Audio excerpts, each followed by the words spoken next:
Good evening everyone, welcome back to my channel. আশা করছি সবাই খুব ভালো আছো আর যেখানে আছো সুস্থ আছো। তোমাদের ভালোবাসার আশীর্বাদে আমরাও সবাই খুব ভালো আছি। তো চলো নতুন আরেকটা ব্লগ তোমাদের সাথে শেয়ার করছি। কেমন লাগলো একটু কমেন্ট করে জানিও। আর শুরুতে যারা এখন ভিডিওটা দেখা শুরু করে দিয়েছো প্লিজ একটা লাইক করে দাও, যাতে তোমরা পরবর্তীতে লাইক করতে ভুলে না যাও। তো ওই জন্য শুরুতে একটা লাইক করে দিয়ে ভিডিওটা দেখতে থাকো। আর ভিডিওটাকে প্লিজ কেউ স্কিপ করো না। স্কিপ করলে পরে প্রচুর প্রচুর পরিমাণে ক্ষতি হয় ভিডিওর, সেটা হয়তো তোমাদেরকে বলে বোঝাতে পারবো না। আর যারা জানো তারা তো অবশ্যই পুরো ভিডিওটাই দেখবে, স্কিপ করবে না। তো চলো, এখন বাজে সন্ধ্যে 7টা, আমি আমার জন্য করছি চা। তোমাদের সাথে আগের দিন ভিডিওটা যেখানে শেষ করেছিলাম ঠিক তারপরের থেকে ভিডিওটা আবার শুরু করেছি। তো আজকে হচ্ছে 5ই ফেব্রুয়ারি আর এখন বাজে সন্ধ্যে 7টা। তো এইটুকু ভিডিও তোমাদের সাথে শেয়ার করার কারণ, স্টেপ বাই স্টেপ আমি ভিডিও শেয়ার করছি। যারা আগের দিন ভিডিও দেখোনি তারা প্লিজ ভিডিওটা দেখে নিও, তাহলে বুঝতে পারবে। তো পুচকুসোনা শুভ দুজন গেছে টিউশন পড়তে, আর আমি এদিকে আমার জন্য এখন সন্ধ্যেবেলা একটু চা করে নিচ্ছি। তো চাটা আমি বেশিরভাগ দুধ চা খেতেই ভালোবাসি। ওর মধ্যে একটু এলাচ আর লবঙ্গ দিয়ে দিলে টেস্টটা আরও বেশি ভালো লাগে। আর তার সাথে যদি চায়ের লিকারটা খুব কালারিং হয় তাহলে তো কোনো কথাই নেই। তো আমি এরকমভাবে চা খাই। তোমরা কারা কারা এরকমভাবে চা খেতে ভালোবাসো একটু কমেন্ট করে জানিও তো। আমার বেশ ভালো লাগে যদি দুধ চায়ের মধ্যে কালারটা এত সুন্দরভাবে ফুটে ওঠে।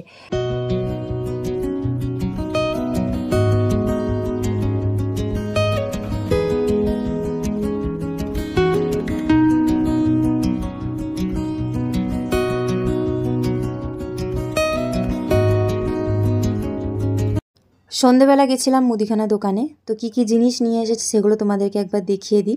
তো পুচকুসোনা শুভ পড়ে চলে এসেছে, কিন্তু ওরা যখন বাড়িতে ছিল না দোকানটা আমি তখনই গেছিলাম। তো জিনিসগুলো তোমাদেরকে এখনও দেখানো হয়নি, তো ভাবলাম এক এক করে দেখিয়ে দিই। তো এখন যেহেতু শীতের সময়, তো ওই জন্য 2-1 দিন পর পরে দোকানে গিয়ে কিছু টাটকা সবজি নিয়ে আসলে পরে কিন্তু দোকানটাও করা হয়ে যায়, জিনিসপত্র যেগুলো বাড়ন্ত থাকে সেগুলো আনাও হয়ে যায়, তার সাথে কিছু টাটকা সবজিও নিয়ে আসা হয়। তো আজকে আমি সন্ধেবেলার দিকে যেহেতু গেছি, তো আজকেও কিন্তু কিছু সবজি নিয়ে এসেছি। উচ্ছে, বেগুন, ধনেপাতা, মটরশুঁটি, টমেটো, তার সাথে 2 রকম ডাল আছে, 2 প্যাকেট ছাতু আছে।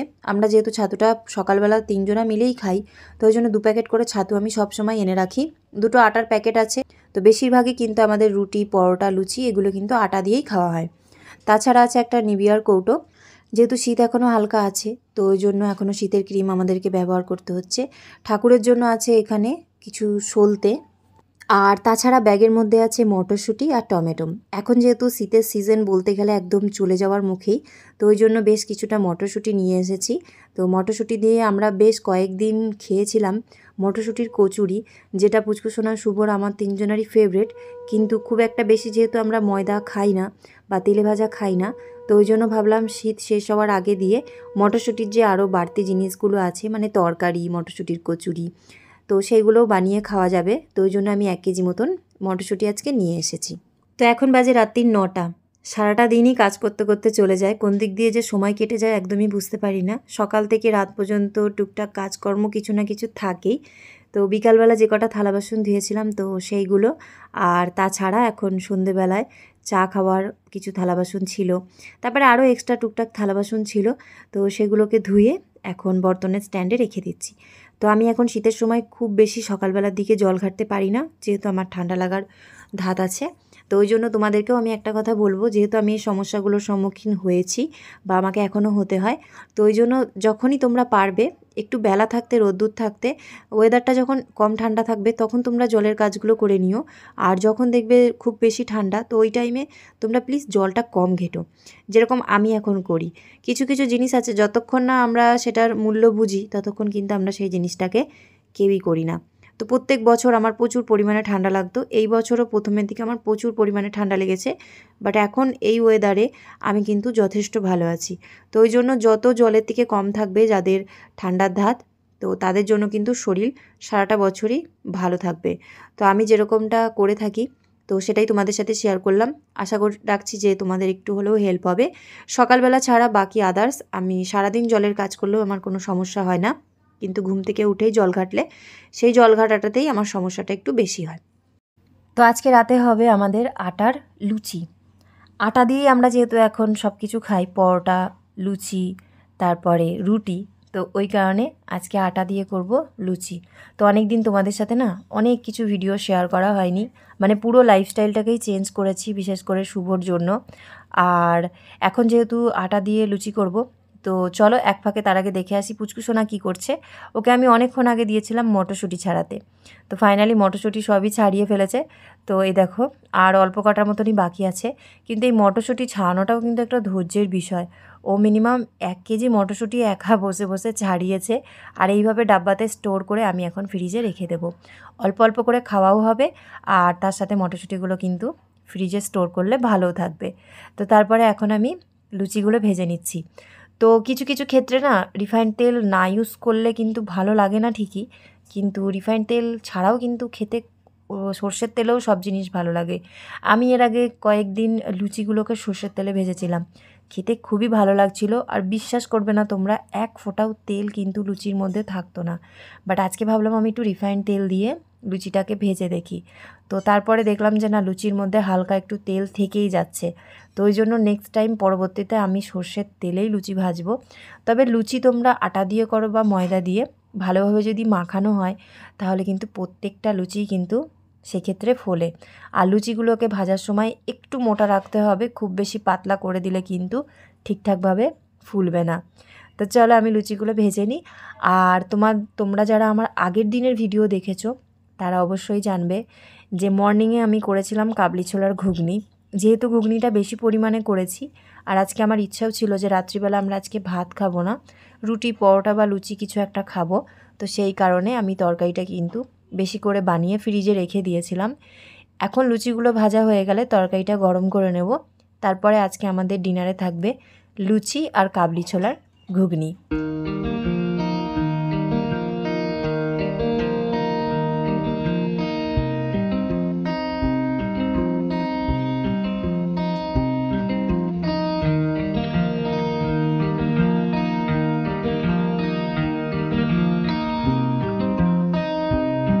Good morning everyone. তো এটা হচ্ছে পরের দিন সকালের ভিডিও, মানে আজকে হচ্ছে বৃহস্পতিবার।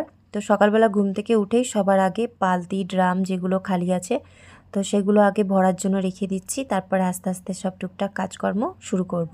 তো আজকে পুচকুসোনা শুভকে যেহেতু আমি পাস্তা বানিয়ে দেব, তো সবার আগে আমি কড়াইয়ের মধ্যে নুন আর গরম জলটা ফুটিয়ে নিয়ে তারপরে পাস্তাটা ওর মধ্যে দিয়ে দেব। তো গরম জলটা হতে হতে আমি টুকটাক আরও যে 2-1টা জলের কাজ আছে তো সেগুলো সেরে আসি। মেন গেটে জল দেওয়া, তারপরে বাথরুমে জল ভরা, এগুলো করতে করতে জলটা গরম হয়ে গেলে তারপরে আমি পাস্তাটা গরম জলের মধ্যে দিয়ে দেব। তো কোনো সময়ই একটা কাজ একভাবে করা সম্ভব হয় না, একটা কাজের মধ্যে দিয়েই কিন্তু আরও বাকি কয়েকটা করে কাজ আমাকে কমপ্লিট করতে হয়। মানে ধীরে সুস্থে কাজ করব ভাবতে গেলে কিন্তু হয় না। যেহেতু আমি সকালবেলার দিকে 6টা কিংবা 6:30টার মধ্যে ঘুম থেকে উঠি, দেখতে গেলে ছোট সংসার কিন্তু কাজকর্ম থাকে প্রচুর। তো সেই জন্য একা হাতে যতটা পারা যায় একসাথে 2-3টে করে কাজ একবারে কমপ্লিট করে নিই।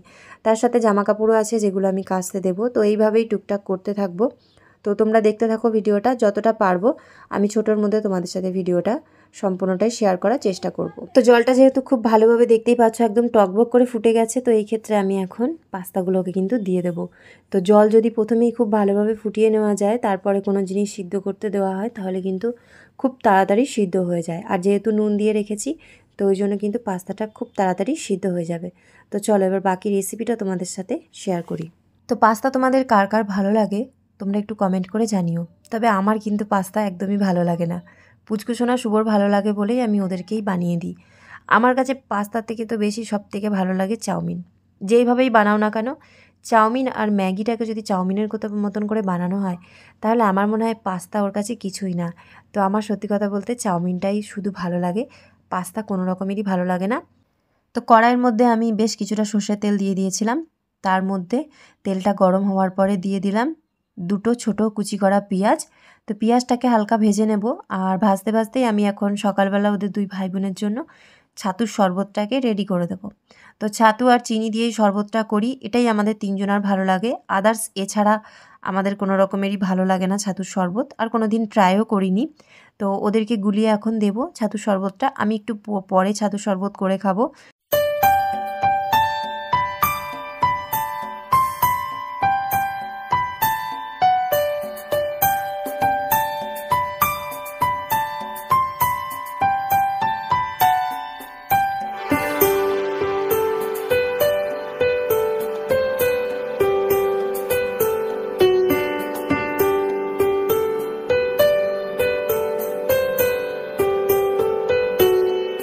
সকালবেলা ঘুম থেকে ওঠার পরে এতটাই তাড়াহুড়ো লেগে যায় যে নিজের খাওয়ার সময়টুকু পাওয়া যায় না বা খেতে ইচ্ছেটাই থাকে না। তো শুভকে যখন আমি ছাতুর শরবতটা গুলিয়ে দিলাম, তো তখন বারবার করে বলছে, তুমি তোমার জন্য কেন না করে খালি আমাদের দুজনের জন্য করলে। তা আমি ওকে বললাম যে আমি আমার জন্য এখনই বানিয়ে নেব, কিন্তু একটু তাড়া আছে যেহেতু সকালে এখন টিফিনটা বানাতে হবে। তবুও ওর কথা মতন ছাতুর শরবতটা গুলিয়ে আমাকে সঙ্গে সঙ্গেই খেতে হলো। তারপরে আমি এখন রান্নাটা করছি, মানে ওদের সাথে আমিও ছাতুর শরবতটা খেয়ে নিয়েছি। তো চলো, পেট ঠান্ডা তো সব কিছুই এখন কাজ তাড়াহুড়ো করে করলেও কোনো অসুবিধা নেই, খাওয়াটা যেহেতু হয়ে গেছে। তো সেই ক্ষেত্রে আমি বলবো যে আমরা সবার জন্য করতে করতে এক প্রকার নিজের কথা ভাবাটাই কিন্তু ভুলে যাই, বা আমরা নিজের কথা ভাবিই না একদম। তো সেই ক্ষেত্রে যদি আমাদের পরিবারের কোনো না কোনো মানুষ যদি থাকে যে আমাদের একটুখানি কেয়ার করে বা আমাদের যদি খেয়ালটা রাখে, সত্যিই খুব ভালো লাগে। আর বিশেষ করে সেটা যদি আমাদের সন্তানরা হয়, তাহলে তার থেকে খুশির আর অন্য কিছুই থাকে না। তো পুচকুসোনা শুভ এক্ষেত্রে কিন্তু নিজে খাওয়ার সাথে সাথেও কিন্তু আমার খাবার প্রচুর পরিমাণে খেয়াল রাখে যতক্ষণ ওরা বাড়িতে থাকে। আদার্স ওরা না থাকলে তেমন কিছু খাওয়া আমার হয়ও না, আর ওদের অপেক্ষাতেই আমি থাকি। আমি একা কখনো কোনো জিনিস কিন্তু খাই না। তো যাই হোক, পেঁয়াজটা হালকা ভেজে নেওয়ার পরে আমি কিন্তু আলু দিয়ে দিয়েছি, তার মধ্যে একটু নুন দিলাম আর তার সাথে একটু হলুদ। তো এটা ভালোভাবে হতে থাকুক। তারপরে আমি এর মধ্যে কিছু মশলা অ্যাড করব। তার আগে দিয়ে দিলাম একটা কাঁচা লঙ্কা। ওদেরকে যেহেতু বেশি ঝাল জিনিস আমি দিই না, তো সেই জন্য একটা ছোট্ট কাঁচা লঙ্কা কেটে দিলাম। তো আজকে আমি এখানে পাস্তাটার মধ্যে ইউজ করব টমেটো কেচাপ, আর তার সাথে ইউজ করব পাস্তা মশলা।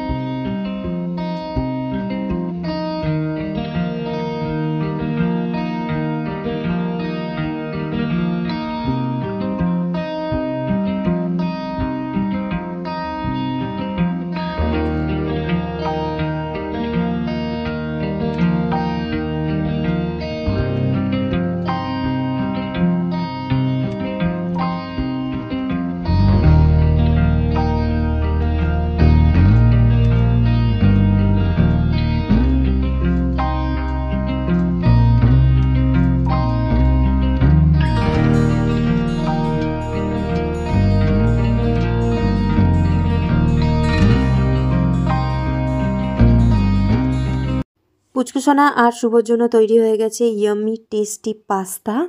তো চলো, আগের দিনের ভিডিওতে তোমাদেরকে বলেছিলাম যে আজকে আমার গার্ডেনটা তোমাদের সাথে একটুখানি ঘুরে দেখাবো। তো এবার সেটাই তোমাদের সাথে শেয়ার করি। সবার আগে আমাদের বাড়ির প্রথম গাছ, মানে এটা হচ্ছে প্রথম আমাদের বাড়ির গাছ, এটা হচ্ছে গোলাপ গাছ। তো এই গোলাপ গাছের মধ্যে এত বড় বড় আর সুন্দর গোলাপ ফুল ফোটে, পিঙ্ক কালারের। তোমরা দেখে বুঝতেই পারছো, এটা একমাত্র শীতের সিজনের টাইমেই কিন্তু এত বড় করে ফুলটা ফোটে। গরমের সময় দু একটা ফুল যা কিছু ফোটে সেগুলো কিন্তু হোয়াইট হয়ে যায়, রঙটা পুড়ে যায়, আর এতটা কিন্তু বড় হয় না। আর তাছাড়াও প্রচুর পরিমাণে অলরেডি ফুল দিয়েছে, আর এখনও পর্যন্ত দেখো গাছের মাথায় কিন্তু প্রচুর কড়ি আছে, ছোট বড় বিভিন্ন ধরনের সাইজের কড়ি আছে। এগুলো সব এক এক করে ফুটবে। আর আমার হাতে কাঁচিটা কেন আছে বলো তো, যদি বাই চান্স আমি দেখি কোনো ফুল শুকিয়ে গেছে বা কোনো পাতা যদি শুকিয়ে যায়, তাহলে এই কাঁচিটা দিয়ে কিন্তু আমি সেগুলোকে কেটে দেবো গাছের থেকে, যাতে তার কারণে অন্য ফুল বা গাছের কোনো ক্ষতি না হয়। তো এখানে দেখতে পাচ্ছ একদম হলুদ রঙের চন্দ্রমল্লিকা যেগুলো ফুটেছে। আর এই যে গোলাপের ডালটা, এটা পুচকুসোনা লাগিয়েছিল শখ করে। আরেকটা যে গোলাপের ডাল লাগিয়েছিলাম চারা হওয়ার জন্য, সেটা কিন্তু আমার ভাসুরের ছেলে এসেছিল, তো তাকে কিন্তু আমি দিয়ে দিয়েছি, কারণ প্রত্যেকেরই আমাদের বাড়ির গোলাপ কিন্তু খুবই পছন্দ। তো যখন যে চায় আমি কিন্তু ডাল কেটে তখন দিয়ে দিই। আর এটা হচ্ছে নার্সারি থেকে আনা গাঁদা ফুল গাছ। তো এত ফুল হচ্ছে, কয়েকদিন পর পর কড়ি যতটা আসছে ততটাই কিন্তু বড় বড় ফুল হচ্ছে, দেখে এত ভালো লাগছে। এখনও পর্যন্ত আরও ফুল ফোটা বাকি আছে। এই গাছটাতে তো আমি ভেবেছিলাম ফুল হবেই না, তারপরে দেখো কি সুন্দর আবার কড়ি এসেছে, ফুল ফুটবে। হয়তো থোকা হবে না, অল্প হালকা পাপড়ি হবে, কিন্তু তবুও কড়ি এসেছে। এতদিন ধরে গাছটা লাগিয়ে রেখেছি, এটাই ভেবে খুব ভালো লাগছে। আর এটা হচ্ছে টমেটোম গাছ, মিশো থেকে অর্ডার করেছিলাম বীজ। টমেটোম গাছ 4টে লাগিয়েছিলাম, 4টেই হয়ে গেছে। এই টমেটোম গাছটাতে একমাত্র 2টো টমেটোম ধরেছে, আর বাকি টমেটোম গাছগুলোতে শুধু ফুল হয়েছে। তো এইভাবেই আমাদের বাড়িতে চারোদিক দিয়ে এলোমেলো করেই সব গাছপালা লাগানো আছে। যেহেতু এখন শীতের সিজন, শীতের ফুল উঠে গেলে পরে গাছগুলো মরে গেলে তখন কিন্তু আবার জায়গাগুলো ফাঁকা হয়ে যাবে। আর এটা হচ্ছে স্থলপদ্ম গাছ। ডানটি তো একটাই ছিল, মানে মাথা একটাই ছিল, এখন আবার সাইড দিয়ে হচ্ছে। তো এই গাছটা অনেক ঝাগড়া আর বড় হবে, দেখেই বোঝা যাচ্ছে। এটা হচ্ছে আরেকটা টমেটোম গাছ, যেগুলোতে ফুল এসেছে, এখনও ফল হয়নি। আর চলো এবার তোমাদেরকে আমি আমার আরও কিছু ফুল গাছ দেখাই। তো এগুলো ছোট ছোট ফুল, মানে গাঁদা ফুল গাছ নার্সারি থেকেই আনা, কিন্তু এগুলো এখনও বাড়তে পারেনি, কারণ আমাদের সুজি প্রচুর পরিমাণে গাছের মাথা ভেঙে ফেলছে, গাছ নষ্ট করছে, সেই কারণে গাছগুলো এখনও সেইভাবে বাড়তে পারেনি। আর এইখানে দেখতেই পাচ্ছ চন্দ্রমল্লিকা গাছের ফুল শুকিয়ে এসেছে। এই ফুল গাছটাকে সুজি মেরেই ফেলেছিল, অনেক কষ্ট করে বাঁচিয়েছি। এটা হচ্ছে লঙ্কার চারা। তো এইভাবেই আমি গাছগুলোকে মাটিতে লাগিয়েছি, কারণ টবে গাছ লাগালে গ্রোথ ভালো হয় না। সবার ক্ষেত্রে মানে টবের মধ্যে গাছ মেনটেন করাও সম্ভব হয় না। সেক্ষেত্রে মাটিতে যদি গাছ লাগানো হয় তাহলে একবারে মাটিটাকে ভিজিয়ে রাখলে কিন্তু আদার্স পাশে যে গাছগুলো থাকে সেগুলোও কিন্তু ভালো থাকে, আর প্রত্যেকটা গাছই কিন্তু মাটির থেকেই প্রোটিনটা পায়। টবে রাখলে কিন্তু ওদেরকে আলাদা করে সার দিতে হয়, ফার্টিলাইজার দিতে হয়, যার কারণে আমি টবে গাছ লাগানোর পরেও কিন্তু আমি সেই গাছগুলোকে আবার মাটিতে লাগিয়ে দিয়েছি। তো এই গাছটা দেখতেই পাচ্ছ খারাপ হয়ে গেছে, তো এই গাছটা হয়তো আর বাঁচবে না, কিন্তু একটা ছোট্ট ফুল ফুটে আছে, তো সেই কারণে ওপরের ফুলটা আমি ছিঁড়ে দিলাম। তো এই ফুলগুলো প্রায় 5-7 দিন করে একইভাবে ফুটে থাকতো, তারপরে এগুলো যখন এইভাবে মুরঝিয়ে যায় তো ওগুলোকে কেটে দিতে হয়, ওগুলো আর নেক্সট টাইম ফুটবে না। এই ফুলটারও কিছু কিছু ফুল দেখতেই পাচ্ছ শুকিয়ে গেছে, তো এগুলোকে ছেটে দিচ্ছি। এইভাবে যদি তোমরা শুকনো পাতা বা শুকনো ফুল যদি ছেটে ফেলে দাও তাহলে কিন্তু গাছের গ্রোথ ভালো হয়, আর গাছ কিন্তু অনেক দিন পর্যন্ত ভালো থাকে। আর এগুলো হচ্ছে হলুদ রঙের সূর্যমুখী, মানে ছোট সূর্যমুখী যেগুলোকে বলে। আমি ঠিক করে কিন্তু ফুলের নাম বা গাছ বলতে পারবো না, যদি কিছু ভুল বলে থাকি তোমরা প্লিজ একটুখানি বুঝে নিও, কমেন্ট করে জানিও এটা কি ফুল গাছ। তো এখানেও দেখো ছোট্ট একটা গাছের মধ্যে কি সুন্দর বড় থোকা গাঁদা ফুল হয়েছে। তো নার্সারি থেকে আনা ফুল গাছগুলো একটু অন্য রকমেরই হয়, যদি একটু যত্ন করা হয় দারুণ ফুল দেয়। আর এটা হচ্ছে সবথেকে বড় টমেটোম গাছ, কিন্তু এখনও পর্যন্ত একটাও টমেটোম আসেনি। কিন্তু সেই তুলনায় প্রথমে যেটা তোমাদেরকে দেখালাম ছোট্ট গাছটাতে 2টো টমেটোম কিন্তু এসেছে। আর এইখানে হচ্ছে আমার ছড়িয়ে ছিটিয়ে রাখা অ্যালোভেরা গাছ, আর পুচকুসোনার আম খেয়ে ফেলা আমের আটির থেকে আম গাছ। তো এর সাথে সাথে চলো এবার সাদা রঙের যেই চন্দ্রমল্লিকাগুলো আছে তো সেগুলো দেখিয়ে দিই। একটা গাছের মধ্যে এতগুলো চন্দ্রমল্লিকা হয়েছিল তোমাদেরকে বলে বোঝাতে পারবো না। তার মধ্যে থেকেও প্রায় এখান থেকে আমি 7-8টা মতন চন্দ্রমল্লিকা ফুল তুলে তুলে ঠাকুরকে পুজো দিয়েছি। তারপরেও গাছটা এতটাই ফুলের ভারে মানে ঝুলে যায় যে আমাদেরকে পেছনে কাঠ দিয়ে সাপোর্ট দিতে হয়েছে, বাঁশের একটা টুকরো দিয়ে সাপোর্ট দিয়েছি, যাতে গাছটার ফুলটাও ভালো থাকে আর গাছটাও যাতে নষ্ট না হয়ে যায়। দেখতে এত ভালো লাগে, একমাত্র এই ফুল গাছটাতেই এত পরিমাণে ফুল ধরেছে ছোট্ট একটা গাছের মধ্যে যে তোমরা ধারণাও করতে পারবে না, আর আমি বিশ্বাসও করতে পারিনি যে এত ফুল হতে পারে। তারপরেও প্রচুর কিন্তু এখনও কড়ি আছে ভেতরে ভেতরে। আর এইখানে যে এই ফুল গাছটা আমি নামটা মনে রাখতে পারি না, ভুলে যাই, তো এই ফুলটা থাকলে কিন্তু আমার শিব ঠাকুরকে দিতে বা বাকি ঠাকুরকে দিতে খুব ভালো হয়। তো এতটাই ছিল আমার গার্ডেনের কালেকশন, কি কি গাছ আছে না আছে সবই তোমাদের সাথে শেয়ার করলাম। তো কেমন লাগলো আমার গার্ডেনটা একটু কমেন্ট করে জানিও। তো আজকে ভিডিওটা অলরেডি অনেকটা বড় হয়ে গেছে, ভিডিওটা এখানেই শেষ করছি। ভালো লাগলে লাইক কমেন্ট করো। তো দেখা হচ্ছে কালকে নতুন ব্লগে নতুন ভিডিওতে। সবাই ভালো থেকো, সুস্থ থেকো।